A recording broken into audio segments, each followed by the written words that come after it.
Gaman að fá þeim svo. Takk fyrir það. Hvað segirðu? Við vorum saman í Svetti síðasta laugardag. Já, svona þetta alltaf bara. Maður tengist bara rétt af fólkinu á réttum tíma, sko. Já. Það bara svoleiðis. Sérðu tilveruna þannig? Já, ég sé það svo mikið núna af því að mér finnst þetta bara allt einhvern veginn tengja saman. Það meikar allt svo mikið sens einhvern veginn. Fyrir mér, sko.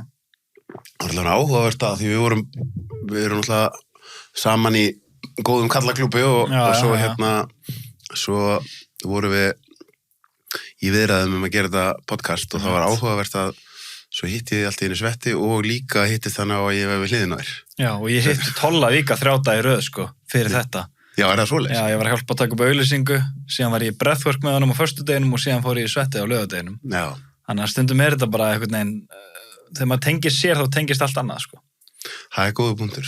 Það er svona, ég finn þetta alveg með mig að ef stundum sé ég að þannig ef það eru tímabil þar sem að svona hvað maður að segja, svona synchronicity tilviljanir hætta, þá veit ég að ég er ekki alveg nógu vel tengdur. Nei, það meikar sens. Því mér einhvern veginn ef að þær að gerast, þá veit ég að ég er einhvern veginn að leyfa lífuna að koma inn og þá fyrir ég að veita þið meiri athygli og þá kemur meiri af því, sko. Já, og líka þegar maður er maður sjálfur, þá verður allt einhvern veginn betra í kringum maður líka, sko. Hvað kallar að vera maður sjálfur? Bara að vera ekki í hlutverkum, vera ekki með grímundar og algjörlega vera bara tengdur sér maður sjálfur og vera hreinskilinn og heiðarlegur við sig og aðra. Það er bara breytir öllu fyrst mér, sko. Þá er eins og alheimurinn svona mæti þér þar líka, sko. Ok. Leið og þú ferð þangað, sko. Langar að koma meir inn á það eftir að því að þú ert líka náttúrulega búin að vera tala á samfélagsmiðlum og örgulega áhugavert ferðalega því maður fær náttúrulega bæði jákvæð og neikvæð viðbrögð og alls konar svoleið, sko. En ef ég svona bara, þú veist, ef við förum bara aðeins í veggferðina þína, myndirðu segja þetta byrjar þetta þegar að þú missir pabbaðinn? Já, þá finnst mér þetta algjörlega að fara á stað, sko. Okay. Þá kviknar eitthvað svona nýtt innra með mér, sko. Okay. Og ég fæ alveg svona stóra vakningu þá. Okay.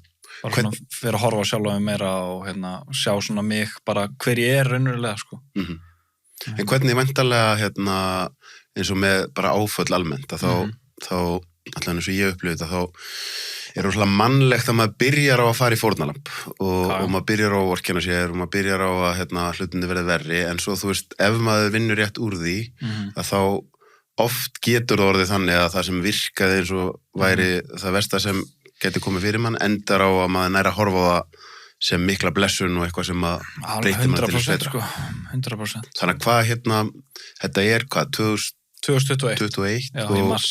Og hann fyrirfór sér? Já, og hann var búinn að vera að berjast við alkoholisma og andleg veikindi, bara mjög andlega veikur og var ekkert að leita sér hjálpar og einhvern veginn held að hann hafi bara verið aðeins svolítið þannig upp að taka þetta bara hörkunni og hann hefur kannski bara ekki haft viskuna í að leita sér hjálpar.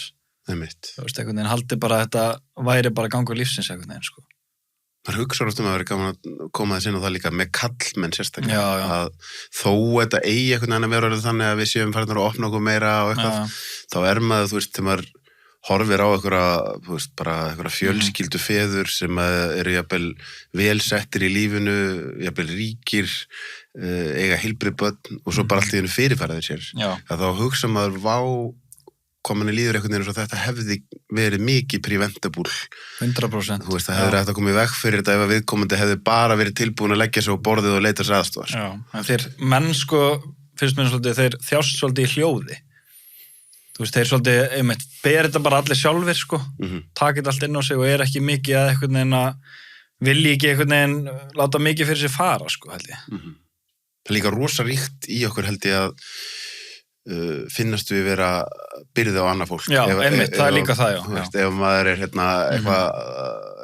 ég er eitthvað niðri, sko, að vera að hringja einhver símtöl og væla bara eitthvað, hver hefur áhuga að hlusta á miðaldra kall vera röflum vandamál, skilur, og þá kemur alltaf svo rödd, en svo ef einhver annar miðaldra kall er að hringja mig, þá er ég bara þakklátur og æðislegt ég getur verið til staðar og mér myndi ekki dett í hug að líta hann sömu augum eins og ég líti sjálf á mig. Nei, það er þetta líka, maður lítur kannski minna á sjálfan sig, einhvern veginn. Þannig svona finnst maður ekki eiga skilið að fá hjálp stundum bara, meira að segja. En hvernig var þetta þá þannig að, þú veist, voru þið meðvituð fjölskyldan að staðan á honum væri svona eða kom þetta bara sem sjokk? Þetta var búið að vera rosalega mikill aðdragandi, sko. Og hann var búinn að vera bara andlega veikur og bara í maníu sumar áður en þetta gerðist, sko. En ég hef aldrei getað ímyndað mér að hann hefði tekið þessa leið, sko. Það kom aldrei upp í hugan á mér, sko. Ég vissi bara að hann væri búinn að vera mjög slæmur stað, hann var búinn að fara í meðferð heima, bjósast erlendis bara eiginlega allt mitt líf. Og var búinn að fara í meðferð en náði aldrei almennilega svona einhvern veginn að tengja sér og finna rótfestuna, sko. Var alltaf í þessum innri bardaga og var á flótta. Var alltaf á þessum flótta, sko. Hvað sem hann var að sækjast í peninga eða áfengi eða eitthvað, það var bara alltaf flótti. Það góður punktur, ég myndi hugsaði, sko, því hún nefndi Tolla á hann, þegar hann var hérna hjá mér daginn, þá sagði hann, sko, þú veist, ég var ekki tilbúinn, sko, ég held að hann var 42 þegar hann sagði, þú veist, þá var ég tilbúinn að gefast upp með báðum höndum. Algjörlega, já.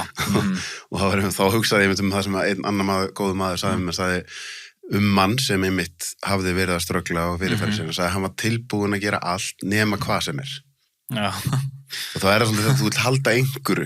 Já. Þú ert ekki alveg tilbúinn til að sleppa, sko. Nei. Og þessi innri bardagi og þetta, skilur við. Það óttinn, sko. Man vill ekki sleppa óttanum. En þeir líka, sko, varnarviðbrögðin sem maður mótar með sér, manni byrjar að þykja vænt þau líka. Þannig að það svolítið erfitt að sleppa þeim parti af sér sem eitthvað sem búið að verja áður, en þjóna kannski ekki tilgangi lengur, að þá erfitt að sleppa því, sko. Akkurat. Og aðforrita sig að þessu, sko. En hvernig þá því þú segir að þetta hafi, þú veist, í raun og veru bara vakið til vitundar og gjörbreytt öllu hjá þér. Algjörlega. Eða þú myndir lýsa aðeins bara, þú veist, ferlinu frá því þetta gerist fyrst, að því væntanlega, þú veist, kemur þá, þú veist, sjokk, Rosasjokk, reiði, sorg, yfir í hvenar þú svona ferð að ná að, þú veist, bara safna vopnuðinum og ná að gera þetta blessun. Já, ég man, sko, til að byrja með var þetta náttúrulega mitt rosa mikið sjokk og mikil byrjað á mér, en ég byrjaði að mæta bara í ræktina fljótlega eftir að þetta gerist, af því að það var eitthvað sem langaði innst inn að gera en var aldrei búin að taka stökk í að gera, þú veist, og hugsaði bara núna geri ég þetta eða ekki. Þannig að ég fór á hverjum einasta degi í ræktina, alveg saman hvernig mér leið, sko.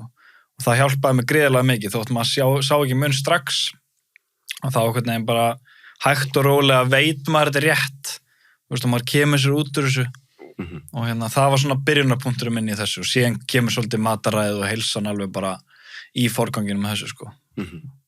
Tengist allt saman, sko. Hvað þú veist, bara það mitt að byrja að ná, þú veist, að stjórna líkamannum á sér og þú veist, að því að maður hugsaði mitt þegar maður fer í gegnum áföll að þá er gott að, þú veist, byrja að hugsa hvað í mínum áhrifurinn, hvað get ég gert, af því að stundum gera hlutir í lífinu sem eru það stórir að, þú veist, það er allt í þér sem öskrar bara já en. Að þú veist, hvað er þetta langt tímabil eftir þetta gerist þar sem að þú, svona áður en þú þú veist, tekur þessi skref þar sem þú byrjar að fara í ræktina og... Það örugglega svona hálft ár eitthvað svo leið, sko. Ég fór náttúrulega í rosalega erfitt tímabil sjálfur bara eftir þetta og fannst þetta svona hluta til að vera mér að kenna. Einhvern veginn með það, ég gat ekki gert neitt meira eða ég hefði átt að gera þetta, ég hefði átt að gera hitt. Og mér fannst ég svolítið fara á sama stað og hann svona til að byrja með. Okay. Og það var mjög humbling fyrir mér af því að ég skildi þá hvernig honum leiði virkilega, sko. Já, einmitt. Bara svona innst inni og eins og kannski mér leiði líka að mér fannst ég svolítið bara að grípa alla hans byrði þegar hann deyr, sko. Það er svolítið skrítið að segja en svona, mér fannst ég svona fá bara allan hans pakka því hann var ekki búinn að glíma við og díla við sitt trauma, þannig að mér fannst það svolítið færast yfir á mig, sko. Þetta reyndar mjög góða punktur, sko, því ég man ekki hvort ég hafi verið að tala við eitthvað eða hlusta á okkur podcast sem einhverjur talað að sjálfsvíg væri í raun og veru ultimate transference of pain, sko. Þá ert að færa þína þjáningu yfir á þá sem sitja eftir. Já, því að hann að fría sig algjörlega frá því og að setja það yfir á aðstandinir, sko. En að samaskapið þú talar þetta hafi verið svona auðmýkjandi fyrir þig að þú veist að það að skilja hvernig það að líða þannig þú gætir farið þessa leið, þá skilur maður gerir þetta enginn að ganna sínu, sko. Nei, ég veit það. Þetta bara algjör endipunktur, sko. Þetta algjör endipunktur. Það bara, ég get ekki ímyndað mér verri stað til að vera á, sko, heldur en að hugsa þetta. Hvað þú veist, svo, eins og segir, svo byrjar að mæti ræktina og byrjar að taka heilsuna þessi gegn. Byrjar bara að taka til í lífinu mínu, sko. Bara á öllum sviðum eiginlega, sko. Ok, hvað kallar að taka til á öllum sviðum? Bara fyrst og fremst náttúrulega til að taka til inn í mér fyrst, sko. bara ég fekk að horfa alveg á sjálfa mig nákvæmlega eins og ég var, sko. Og sá líka að ég var með einhverja bresti og eitthvað sem pabbi hafði sem að ég vissi ekki að ég hefði fyrir en ég fór að horfa á sjálfa mig, sko. Þannig að maður ber það líka frá foreldrunum sínum og fólkinu í kringum hann, sko. Þannig að oft þegar maður triggerist að einhverjum þá er það því að maður er með það sjálfur, sko. Er það ekki eiginlega bara oftast sem það er eiginlega bara alltaf þannig. Þú veist, ef maður bara fær eitthvað trigger eða þolir eitthvað ekki fari eitthvað annars, þá er það yfirleitt eitthvað sem að ég er með sjálfur, sko. Og ég þurfti að læra það. Það er líka bara allir eru kennarar, allir eru speglar fyrir mann til að horfa á sjálfan sig, sko. Þetta hefur ekkert með einn annan að gera. Hvernig, þú veist, að það sjá sjálfan sig alveg eins og maður er. Hvernig myndir þú lýsa því? Það er bara einhvern veginn svona algjör heiðarleiki, eins og varst að tala um á hann þessi uppgjöf. Maður er pínu að gefast upp á þessum grímum og þessum hlutverkum og þessum leik sem maður hefur alltaf verið í. Það verður svo þreytandi að þurfa alltaf að vera með grímu þegar líður ekki vel, sko. Það er meira dreining heldur en actually bara sína hvernig líður og tala um það. Því að það eina sem þú ert að gera þegar þú ert að setja upp grímur og þykjast vera eitthvað annar er að þú ert að blekkja sjálfa þig mest, svíkja sjálfa þig. Og ég lærði líka bara þegar eitthvað spyr mig hvernig líður og mér líður ekki vel og segja bara ég er ekki góður, mér er ekki búið að líða vel. Af því þá fæ ég að vera hreinskilinn við sjálfa mig. Og þá oftar en ekki mætir fólk mér í einlægni á móti. Þannig að þetta er svolítið hannig, vera bara heiðarlegu við sig, sko. Það er rosa áhugaverð, sko. Ég upplifi stundum séu svona tímabil, þú veist, á Íslandi eða kannski, þú veist, eitthvað þegar yfir hávetur eða, þú veist, stundum er þetta líka í kringum, þú veist, eins og jólin og svona skilur, það sem að allt á að vera svo fullkomið öllum, en svo leið og einhver opnar á bara að ég er bara ekki góður og ég er bara, þú veist, einhver skrítin familjumunnstur að þá bara byrjar að, hefst, heyra, já, heyrði, ég er nú eiginlega svolítið líka þar, og þá hugsa maður bara, þú veist, ok, hvað er það oft þannig að allir eru kannski að halda upp eitthvað, mjög stórlítið fólks að halda upp eitthvað grímu og enginn droppar henni fyrir en eitt þorir að droppa henni, sko. Ég veit það, og það er þetta, einmitt, sko, við erum öll tengd einhvern veginn, það er bara, ég trúi því. Þú veist, það er náttúrulega bara, við erum öll tengd þessari einu vitund, þú veist, hvort sem við köllum að Guð eða eitthvað annað, að þá er einhvern veginn allir að upplifa svolítið sama hlutin, sko. Þú veist, bara eins og ég segir, kringum jólin, það er mikið stress, það er háspenna, þú veist, allir reyna að klára allt og, þú veist, það er allir svolítið sama pakka. Þannig að ég held að maður skilur, þegar maður skilur sig, þá skilur maður aðra betur líka. Já, mitt.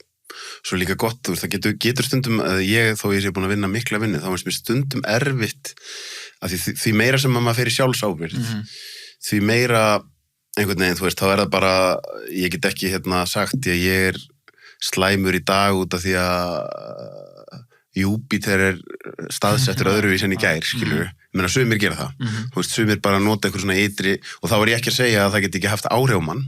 Þú veist, hvað er að gera með tunglið þegar sólina, eða hvernig loftþrýstingurinn er úti, eitthvað svona. En þá samt stundum, þú veist, hef ég upplifað að ég hef farið það langt í sjálfsábyrgð, að svo fattaði ég ekki fyrir en eftir á, að ég var að gera eitthvað að mínu sem var í raun og veru bara eitthvað kollektíft, sko. Eins og maður tala skilur, eitthvað sem er kannski bara að því við erum samfélagsverur og við erum misnæm og ef maður er næmur þá, þú veist, þegar samfélagið er í rosa spennu og það er allir bara í streitu og þú ert vanur í að taka einhvern veginn fulla ábyrgð á þér og svo fattur eftir á, heyrðu, þú veist, ég var líka bara að taka það inn á mig að það er bara kollektív spenna í gangi. Heimurinn líka er bara ofta svolítið skrýttum stað. Þú veist, það er bara mikið að gerast í heiminum og maður finnur orkuna. Ég trúi að við finnum orkuna í eitthvað sem er að gerast bara lengst út í heimi, sko. Þú veist, stríð og græðgi og ofbeldi og bara alls konar rugl í gangi. Við finnum öll fyrir þessu, sko. En, þú veist, er maður ekki samt á endanum erum við alltaf að búa til okkar eigin veruleika og því meira sem að við erum að setja athyglina á eitthvað sem er slæmt því meira erum við svolítið bara að fóðra það algjörlega þannig, og búa til meira af því og maður er svolítið að upplifa heiminn ekki hvernig hann er heldur hvernig við erum þannig að þú veist hvernig taugakerfi okkar er statt þannig upplifum við heiminn þannig að þegar við staðhæfum að heiminn sé eitthvað en þá er því að við erum þannig sko. Ég þurfti að læra það líka sko. Það er ekki allt svart og hvítt Hvað að ég, þú veist, er ekkert mikið búin að skoða það Þessi þáttur áskriftaþáttur. Inni á sölvitryggva.is fá áskrifundur aðgengi að öllum útgefnum þáttum, aukaefni og nýjum þætti í hverri viku.